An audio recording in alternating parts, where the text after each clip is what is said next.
আসসালামু আলাইকুম everyone, welcome back to my channel. আশা করছি আপনারা সকলে ভালো আছেন। তো গাইস, বরাবর মতো আবার হাজির হলাম নতুন আরও একটি ভিডিও নিয়ে। তো আজকে আমি আপনাদের সাথে শেয়ার করব চিকেন রোল রেসিপি। এটা ইফতারের জন্য একটা স্পেশাল রেসিপি।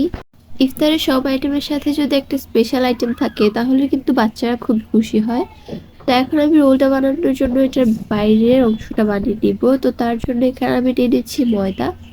ময়দাটা এখানে আমি হাফ কাপ করে দুইবার দিয়েছি, আরও একবার দিয়েছি অর্ধেক। আজকের রোলটা আমি একদম সিম্পল ওয়েতে করে দেখাবো। তারপর এখানের মধ্যে আমি দিয়ে দিব সামান্য কিছুটা লবণ। এখন এটাকে সামান্য একটু মিক্স করে নিব। তারপর আমি এখানের মধ্যে পানি অ্যাড করব। পানিটা কিন্তু একদম নর্মাল পানি, কোনো কুসুম গরম পানিরও কিন্তু এখানে প্রয়োজন নেই। তো প্রথমে চামচ দিয়ে মিক্স করে তারপর আমি এটাকে হাতের সাহায্যে ভালো মতো মিশিয়ে নিচ্ছি। এটাকে আমি পরোটার জন্য যেরকম ডো বানানো হয় ওইরকম একটা ডো তৈরি করে নিব। বেশি শক্ত না আবার বেশি নরমও না কিন্তু। তারপর এখানের মধ্যে আমি সামান্য কিছুটা তেল দিয়ে দিব। তেল দিয়ে এটাকে খুব ভালো মতো মেখে নিব। এখন এটাকে আমি গোল করে বাটিটার মাঝখানে রেখে দিব। উপর দিয়ে আমি সামান্য কিছুটা তেল দিয়ে হাতের সাহায্যে এটাকে একটু মিশিয়ে তারপর এটাকে আমি একটা প্লাস্টিক র্যাপারের সাহায্যে ভালো মতো সব সাইড দিয়ে র্যাপ করে রেখে দিব 20 মিনিটের জন্য। তো এখন আমি এটার ভিতরে পুরটা বানাবো। তো এর জন্য প্রথমে চুলা একটা প্যান বসিয়ে নিচ্ছি। প্যানটাকে সামান্য একটু গরম করে আমি এখানের মধ্যে তেল দিয়ে দিব। তেলটা এখানের মধ্যে আমি 3 টেবিল চামচ দিয়েছি। তারপর এখানের মধ্যে আমি পেঁয়াজ কুচি দিয়ে দিব 1/3 কাপ। তারপর আমি এখানের মধ্যে দিব 1 টেবিল চামচ কাঁচামরিচ কুচি। ঝালটা আপনারা আপনাদের পছন্দ অনুযায়ী দিতে পারেন। তারপর এটাকে ভালো মতো একটা স্প্যাচুলার সাহায্যে নেড়ে নিব। এটাকে কিন্তু বেশিক্ষণ ভাজবো না, হালকা একটু সটে করে নিব। তারপর এখানের মধ্যে আমি দিয়ে দিব চিকেন। এখানে আমি প্রায় 1 কাপ পরিমাণে চিকেন দিয়েছি। এটা হচ্ছে আপনারা মুরগির বুকের অংশটাকে একটু ছোট ছোট টুকরা করে নেবেন। এখানের মধ্যে কিন্তু আমি হাড্ডি ইউজ করিনি, শুধু মাংসটা ইউজ করেছি। তো তারপর এটাকে ভালো মতো নেড়ে নিব। তো এখন আমি এখানের মধ্যে এক এক করে মশলাগুলো অ্যাড করব। প্রথমে দিয়ে দিব হাফ চা চামচ আদা বাটা। তারপর দিয়ে দিব হাফ চা চামচের মতো রসুন বাটা। এই দুইটা দিয়ে এখন এটাকে একটু ভালো মতো মিশিয়ে নিব। তারপর এখানের মধ্যে আমি দেবো 1 টেবিল চামচ জিরার গুঁড়া, 1 টেবিল চামচ দিব হলুদের গুঁড়া, তারপরে দিব 1 টেবিল চামচ মরিচের গুঁড়া। এখন এটাকে একটু ভালো মতো মিশিয়ে নিব। তারপর এখানে স্বাদ মতো কিছুটা লবণ দিব। ভালো মতো মিশিয়ে আমি এখানের মধ্যে সবজি দিব কিছুটা।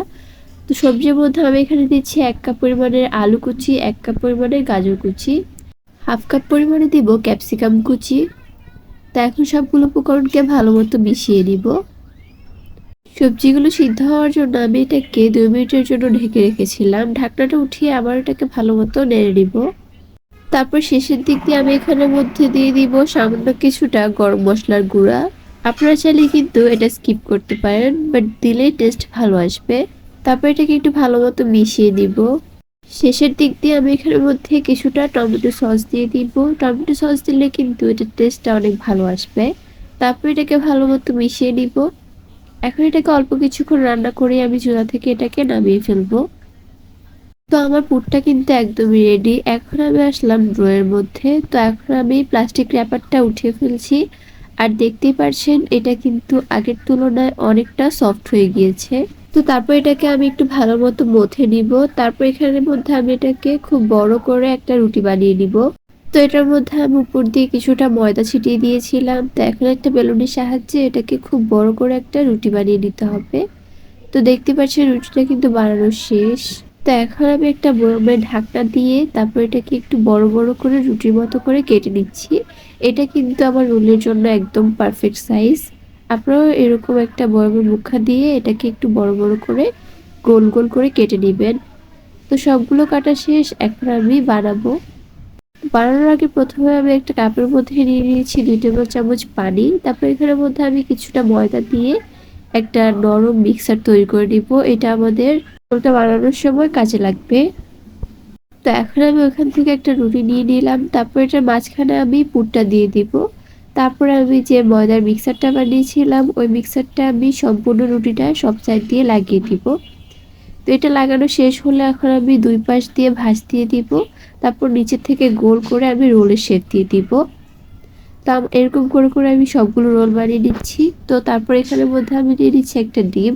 ডিমের মধ্যে আমি সামান্য কিছুটা লবণ দিয়ে দিয়েছি, তারপর এটাকে ভালো মতো ফেটিয়ে নিব। আর আরেক পাশে আমি নিয়েছি ব্রেড ক্রাম্ব। তো এখন আমি এক একটা রোলকে আমি ডিমের মধ্যে প্রথমে ভালো মতো কোট করে নিব, তারপর এটাকে আমি ব্রেড ক্রাম্বের মধ্যে দিয়ে দিব। ব্রেড ক্রাম্বের মধ্যে ভালো মতো এটাকে গুলিয়ে নিব। তো আমাদের রোলগুলো কিন্তু একদমই রেডি। এখন এগুলোকে আমি ভেজে নিব। ভাজার জন্য আমি চুলায় একটা প্যান বসিয়ে দিলাম, তারপর এখানের মধ্যে আমি পর্যাপ্ত পরিমাণে তেল দিয়ে দিচ্ছি। তেলটা একটু গরম হয়ে আসলে আমি একটা একটা করে রোলগুলোকে দিয়ে দিব। এগুলো ভাজতে কিন্তু খুব একটা সময় লাগে না, প্রায় 2 মিনিট উল্টে পাল্টে ভেজে নিলেই কিন্তু রোলগুলো খুব সুন্দর কালার চলে আসবে। আর এগুলো কিন্তু অনেক ক্রিস্পি হয় খেতে। তো আমার রোলগুলো কিন্তু একদমই রেডি। দেখতেই তো পারলেন কত সহজে এটা তৈরি করা যায়। ইফতারের সময় এগুলো দিলে কিন্তু বাচ্চারা আর বড়রা সবাই খুব মজা করে খাবে। তো আমার রেসিপিটি ছিল এই পর্যন্তই। দেখা হবে পরবর্তী কোনো ভিডিওতে। সে পর্যন্ত সবাই ভালো থাকবেন, সুস্থ থাকবেন। আল্লাহ হাফেজ।